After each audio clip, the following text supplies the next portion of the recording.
Ahojte, vítajte pri tejto krátkej recenzii robotickej kosačky bez káblov Luba 2 AVD 3000. Na úvod by som povedal, že mal som robotickú kosačku Husqvarna, tuším nejaký model 430X, 2 roky. A trošku ma už ako prestali baviť tie káble, ktoré raz prekúsali psi, raz krtkové a raz neviem čo možné. Tak som si robil research a vybral som si značku Luba, teda od firmy Mamotion.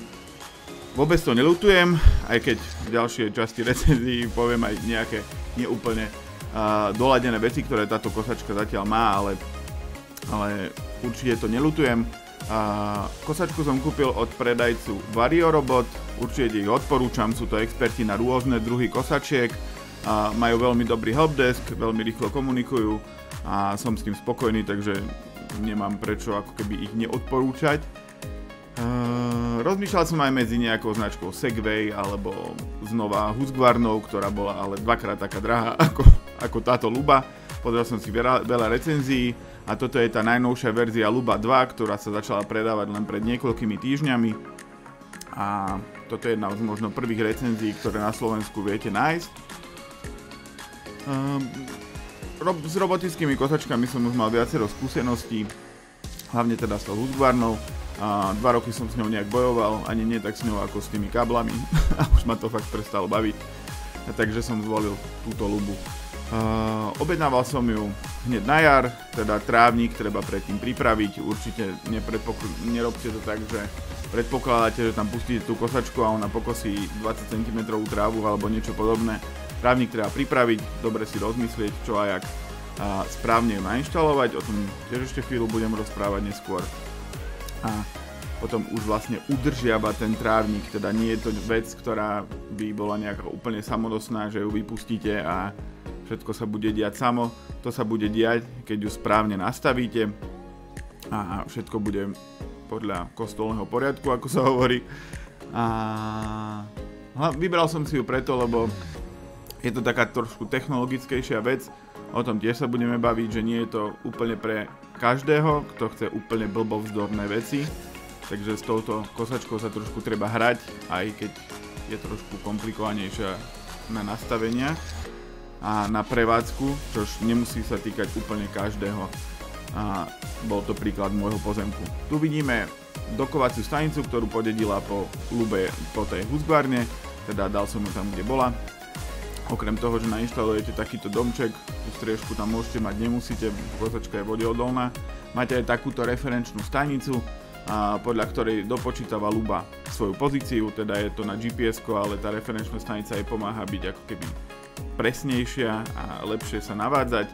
Ako vidíte, ona chodí v takých presných trajektóriách, teda nie je to o tom, že by chodila náhodne, tak ako tá Husqvarna, prípadne iné kosačky. K dispozícii máte samozrejme aplikáciu, v ktorej to namapujete, idete s tým jak autičkom na ďalkové, vy tvoríte hranice, zóny a ona potom ide. V detaile vidíte ako keby presne tie čiary, podľa ktorých ide. A okrem toho má takú špecialitku, že si môžete zapnúť kameru, keď máte nainštalovanú SIM kartu a vidíte, že čo vidí aj kosačka. Čo by som možno povedal je, že Luba a Mamotion, ktorá vlastne túto kosačku vyrába, je nová značka. Tu som ešte vlastne ukázal, ako vyzerajú tie žacie nože. Tá Husqvarna ich mala jeden žací disk, na ňom boli 3 také ako keby žiletky a s tým kosila. Luba má vlastne 2 tie žacie disky a 4 čepielky, takže dokopy 8. Takže funguje fakt dobre, kosí dobre a kosí ako keby do takého, najprv to prejde raz a potom to prejde druhýkrát akože o 90 stupňov otočená, takže to kosenie je fakt dobré. No takisto Luba funguje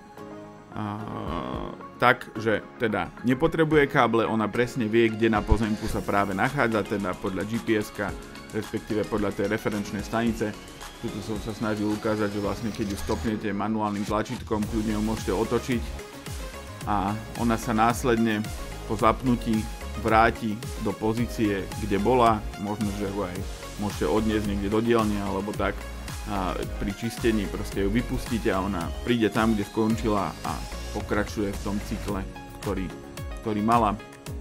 Má veľmi dobré koleska, ktoré ten 4x4 pohon využívajú, veľmi dobre sa točí, teda nezablúdi, nezasekne sa a ja mám celkom zložitý ten terén, takže to celkom pekne zvláda.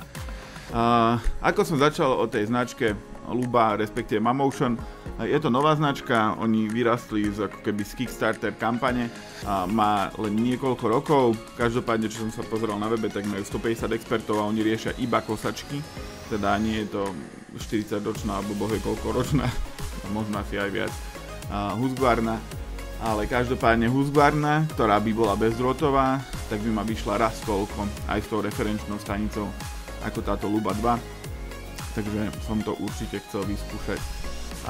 Ako som hovoril na začiatku, tá inštalácia je v pohode, podľa návodu si to nainštalujete, potrebujete niekde umiestniť ten domček, kde sa bude nabíjať tú referenčnú stanicu, ktorá keď máte menší pozemok, ona môže byť aj rovno pri tom domčeku, a prípadne ju môžete postaviť do strechy, ako keby do sedlovej strechy, to som videl na viacerých videách. Akože samotná inštalácia a mapovanie nie je až taký problém, tam sa s tým pohráte pár minút a proste to funguje. Vytvoríte si zóny, načasujete ju a pustíte ju. To mapovanie prebieha ako autičkom na diaľkové, proste prejdete po tých hraniciach, ona si to presne zapamätá, v tej appke to potom uvidíte. Viete si vytvoriť také zvané no-go zóny, teda okolo stromov alebo okolo záhonu alebo niečoho, kde ona potom vie, že je hranica a tam nemá kosiť. Aj to zohľadní ako keby v rámci toho kosenia, aby to mala čo najoptimálnejšie. A teda vy to nemusíte nejak mapovať, že kde ona kedy má chodiť. Vie ukázať, že toto sú zóny, takto sú načasované a ty si to už naoptimalizuje ako chceš, aby si to vedela najlepšie pokosiť. Ohľadom prevádzky všimol som si, že keď je trošku mokrejšia tráva, tak tá spodná časť, kde sú tie zdržacie nože, tak sa celkom rýchlo vie zapatlať a tá tráva, keď je mokrá, tak tam zostane prilepená, takže skôr som tú kasačku časoval už potom iba vtedy, keď je sucho. Čo by som ešte dodal k tej prevádzke? Tie nožiky vyzerajú, že sa nepotupia tak rýchlo, keďže ich tam toľko a točia sa vysokou rýchlosťou, takže s tými nejaký problém nemal byť. Tá konektivita je cez Bluetooth, Wi-Fi a ja som si tam Bluetooth alebo Wi-Fi, respektíve tá Wi-Fi tam musí byť, respektíve musí byť napojená na internet, aspoň pri aktualizáciách alebo tak. A keď ju chcete ovládať na diaľku, tak samozrejme nejak musí byť spojená so svetom. Takže buď cez Wi-Fi, alebo ja som zvolil SIM kartu, tu som vložil, normálne dátovú SIM kartu od O2. A funguje to, mal som s tým nejaké problémy na začiatku, že nevedel som sa na ňu napojiť, stále sa pripájala len cez Bluetooth, ale na konci dňa som to vyriešil a už to funguje ako má. Akože nevýhoda tej kosačky, ona hardwareovo vyzerá super, funguje super, vyzerá, že je taká akože mohutná, nevyzerá, že by akože som mala po roku alebo dvoch pokaziť. Problém je v nedotiahnutí tej apky, otázne je, že do akej miery je to problém môjho pozemku, ale sem tam sa na tú kosačku neviem napojiť, vyhadzuje také celkom odveci notifikácie, ktoré mne ani nechodia, že tie notifikácie vidím iba v aplikácii, nie v mobile. Takže toto je jediná ako keby nevýhoda oproti tej Husqvarne, kedy tá Husqvarna proste som ju dal a fungovala, stále sa vedela napojiť, SIM karta tam bola integrovaná. Takže bolo to také jednoduchšie trošku a doladenejšie, ale ako hovorím, Luba je nová firma, oni pravidelne vydávajú updaty, keď som ju zapínal a teda pri prvej inštalácii sa musí updatenúť, tak som videl, že tam majú proste veľa verzií tej aplikácie, takže asi s tým fungujú, asi to funguje a fungujú aj tie updaty.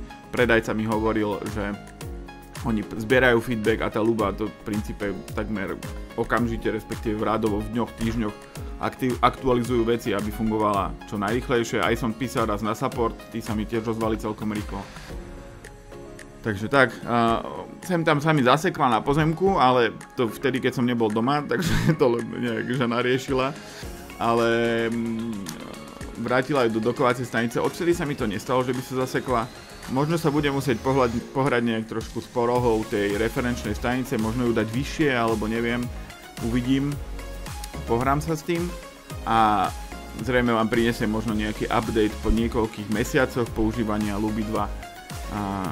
3000, teda existujú aj väčšie verzie, ale mne stačí tá 3000, existujú menšie, väčšie, aj 10 000 m2, teda stihne. Toľko k Lube 2. Určite odporúčam, verím, že sa trošku doladí ten software, ktorý sem tam hapruje a vidíme sa možno pri ďalšej recenzii neskôr. Ahojte.